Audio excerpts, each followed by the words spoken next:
Well, nothing beats the feeling of bringing pride and honor to the country. And our guests today prove that they will do whatever it takes as they help Gilas Pilipinas win it all after over 6 decades in the 19th Asian Games in China.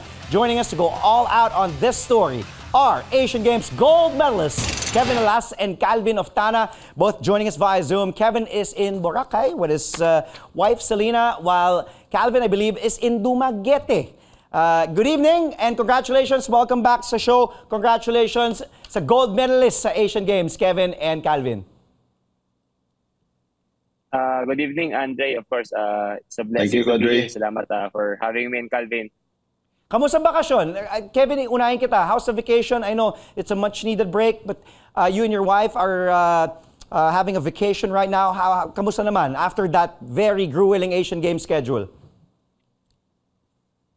Of course, syempre, yung Asian Games gold is really a blessing from God. And yun naman, nandito kami, nakapagbakasyon kami ni Selena right now. It's enjoying God's creation dito. And of course, next week, syempre, babalik namin sa practice namin and prepare for the upcoming week. Kasi syempre, back to work na rin agad.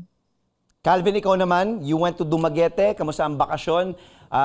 Grabe din yung naging schedule mo after training with Gilas and then hindi na pasama sa World Cup. Pero ito, gold medal sa Asian Games. Ang daming nangyari. At least nakapagbakasyon ka, nakauwi ka sa inyo. Actually, Kuya Dre, nasa Maynila lang ako. Akala ko Dumaguete ka. Sabi mo sa akin Dumaguete ka.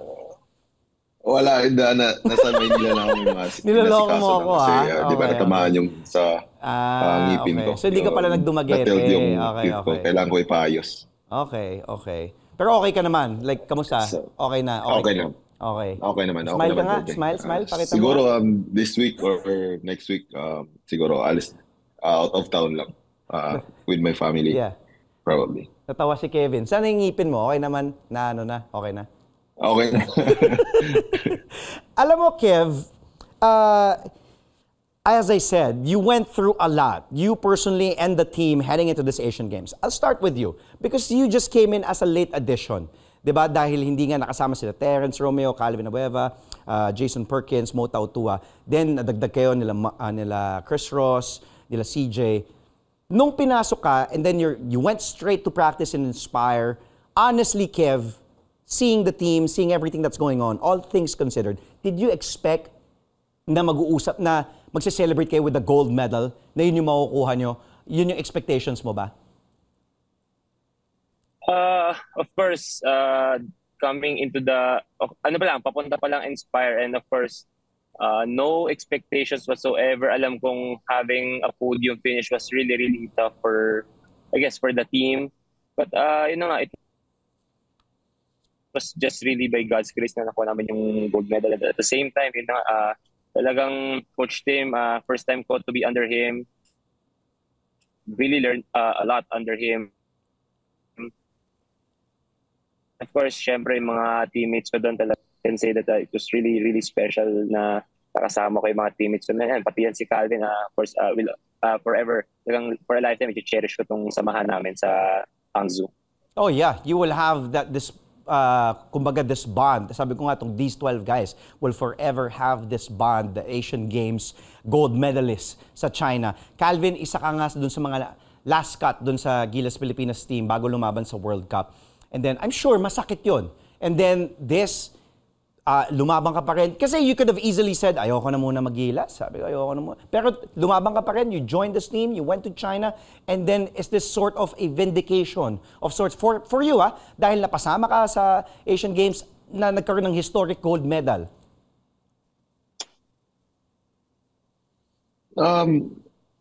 So far, nasaktan as a player. Pero as a professional player, you need to have that kwan din naman, Kuya Dre, na kailangan mo i-accept agad at yun nga, to move on. Pero end of the day, I'm part of the team, yung team sa World Cup, at saka sinuportahan ko yun all the way. Those win or lose games. And syempre, it's a blessing and honor na gusto pala niya yung serbisyo ko to play for Asian Games. So I need to commit on it. Tapos, yun nga, blessing for me na kahit papaano sinasama, pinipili nila pa rin ako para maglaro doon. And wala naman akong karapatan na tumanggi doon kasi it's a opportunity that will last forever. And yun nga, we made a history sa mga kasama ko sa Guangzhou with my teammates, my brothers, my coaches. We're a family there. That's a special group for me. And yun nga, talagang meron na akong may story sa mga kasama ko or sa anak ko soon. And ikaw mismo, ang ganda ng pinakita mo. You deserve to be part of this team and this group and to win the gold. You've had numerous coaches. You mentioned Coach Tim Cone. Kevin, how is it like in detail to play for a brilliant mind like Coach Tim? Ikaw din, Calvin. And kahapon, we had the team manager, SMC Sports Director Al Francis Chu on the show. And napalapit daw kayo sa kanya. How was he like, motivating and as a leader? Sagutin niyo lahat yan. And playing in front of a hostile Chinese crowd, beating China after leading as much as 20 in China. Well, all of those questions will be answered by both Kevin Alas and Calvin Oftana, fresh off their gold medal stint in the 19th Asian Games. Stay tuned to Sports Desk, only here on CNN Philippines, where we go all out for the day's top sports stories. We'll be right back. Stay tuned. Welcome back to Sports Desk, only here on CNN Philippines, and our guests today, fresh off their gold medal win at the 19th Asian Games, Kevin Alas and Calvin Oftana. So before the break, tinanong ko sa inyong dalawa, how is it like playing in China with a hostile crowd against a team na grabing kumpiyansa? They were even up by 20 at one point. At may mga iba pa daw nagtatrash, kumbaga tumatawa-tawa na lang, kumpiyansa na sila. Kevin, ikaw?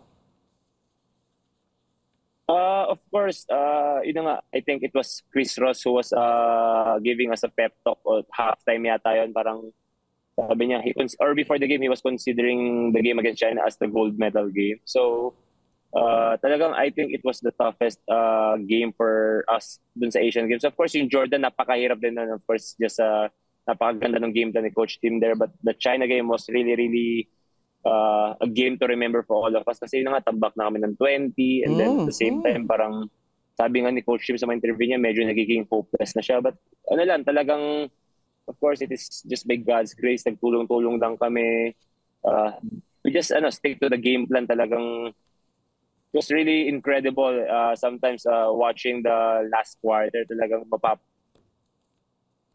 I really feel goosebumps pa rin watching it kasi you just can see parang lakas ng China parang I can't remember if there's a moment in my basketball career na naramdaman ko yung game. Yeah. For me, Go. it's up there yung for me best moment sa career ko. Mm-hmm. Calvin, kanina nabanggit na nga ni Kevin, he hasn't also played for a coach like Tim Cone. You've played for many coaches, and with all due respect to all your coaches, even nung bata ka pa yun, even in the NCAA and in the PBA. Pero what was it like to play for Tim Cone? Kasi sabi nga ni CJ Perez, ano daw talaga? Kaya winningest coach in the PBA, leader daw talaga, and walang masabi about Coach Tim. Ikaw, Calvin. Totoo naman talaga. Isang grabe si Coach Tim. Tapos maalaga siya sa mga players niya. In times na, may times na nga na nagsisiyahan kami, nagjo-joke kami, pero siya hindi nakangiti. So pag tinignan namin siya, parang doon na kami magigising na, uy, tinanong si Coach Tim mo. Kaya medyo tatahimik na lahat.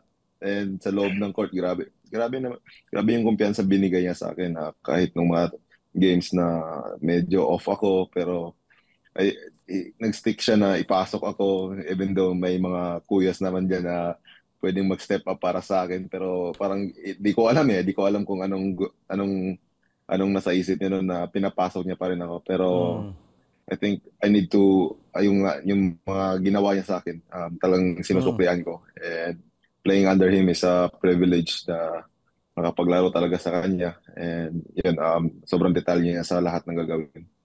Tatanungin ko pa kita mamaya about Al Francis Chua dahil napalapit ka daw. Kayong dalawa, lalo ka na Calvin. Pero Kevin, Justin Brownlee, ngayon, alam naman natin GOAT, pero nagulat ka pa ba?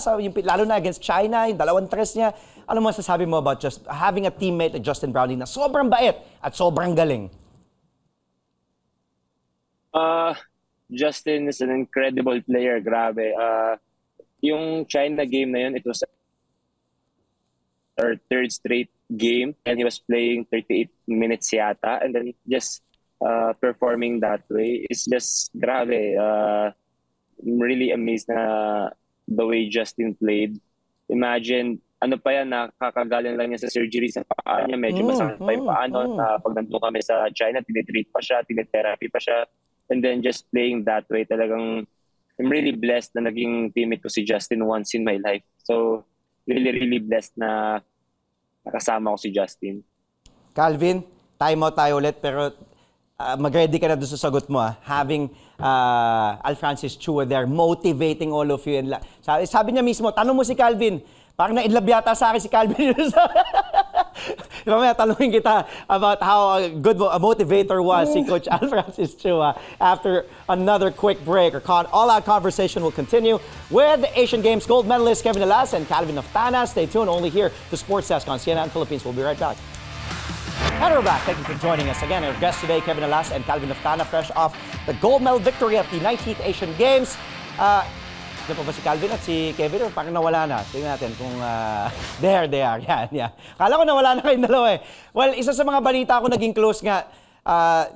Calvin, ikaw, I know Kevin, ikaw din. Laki na pasasalamat mo. Pero, kamusta yung experience? I'll just ask Calvin this. Dahil yung isa siya sa mga naging leader, motivator, at talagang ang laking bagay kung ba't nakakuha din yung gold. Calvin. Si Boss Al naman so far kilala naman ata ng lahat eh. So as for me, yung experience ko under him, siguro planchado na lahat ng mga kailangan namin doon eh. Yung sa food, sa accommodation, parang yun yung pinaka the best na naging kwan doon eh. Saka yung pagmo-motivate nga sa amin, lalo na nung natalo kami sa Jordan, first game against Jordan. Nandun siya yung nagsasabi namin, one game, first loss pa lang natin yan, bawi tayo sa next game, may chance pa tayo, ganyan. And nandun yung talaga yung spirit ng never say die nila eh. Especially nung against China, grabe yung si Brownlee, which is playing for Ginebra, parang yun yung naging factor nung game nun eh. And si Boss Al naman, sobrang nagpapasalamat din ako kasi he trusted me so much. May mga games na di ako nakaka-shoot ngayon, pero sinasabi niya, tira mo lang palagi, ma-shoot din yan. So eventually, yun, na-shoot ko na sa mga crucial times. So yun. Sana mas mahaba oras natin sa susunod. Pero ano na tayo, sumobra na. Pero maraming salamat ulit. Enjoy your vacation. Mag-usap pa tayo muli ha.